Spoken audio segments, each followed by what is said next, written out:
नमस्कार, मी आरीबाई प्रियंका. मी लाच्या सिरीजमध्ये सांगितलं होतं की माझा जॉब सुटलाय, सो त्याच्यामुळे मला काहीतरी स्वतःच करायचं होतं. मग मी असा विचार केला काहीतरी छोट्यापासून सुरुवात करावी, म्हणून मी जवळच्या मार्केटमध्ये एक छोटासा स्टॉल बघितला, जेणेकरून माझा स्वतःचा छोटा बिझनेस मला तिथे करता यावा.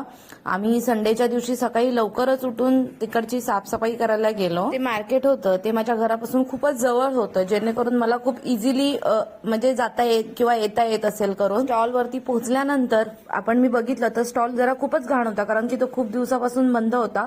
सो मी आणि माझ्या मिस्टरांनी विचार केला की त्याला आपण सकाळच लवकर साफ करूया, जेणेकरून तेव्हा मार्केटमध्ये कोणी नसेल.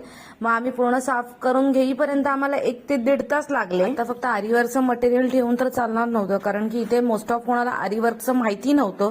सो मी म्हटलं की स्मॉल बिझनेस आहे तर आपण थोडंसं काहीतरी वेगळं ठेवावं. सो मी लटकन आणि लेसेस असं बघितलं, कारण की त्या मार्केटमध्ये पूर्ण कोणाकडेच लटकन आणि लेसेस नव्हत्या. आता एवढा स्टॉक अरेंज करायचा, मग कोणाला तरी हेल्पला पाहिजे. सो मी माझ्या जावेला सांगितलं की असं असं आहे तर तू येऊ शकतेस का. सो ती लगेच हा बोलली, आणि ती आणि तिचे मिस्टर म्हणजेच माझे दीर हे दोघेही आले होते, ज्यांनी मला खूप मदत केली. मग ताडपत्री आणि सगळं पूर्ण अरेंज केल्यानंतर आम्ही छोटासा गणपती बाप्पा बसवला, त्याची पूजा केली. पहिल्या दिवसाची बोनी तर लगेचच झाली. सो बघूया आपण या 30 दिवसामध्ये आपलं मार्केट कसं होतंय. आज तर आपण फक्त 145 रुपीजच कमवले. सो फर्स्ट डे 145 खूप मोठी गोष्ट आहे आणि खूप आनंद होता मला त्या गोष्टीचा.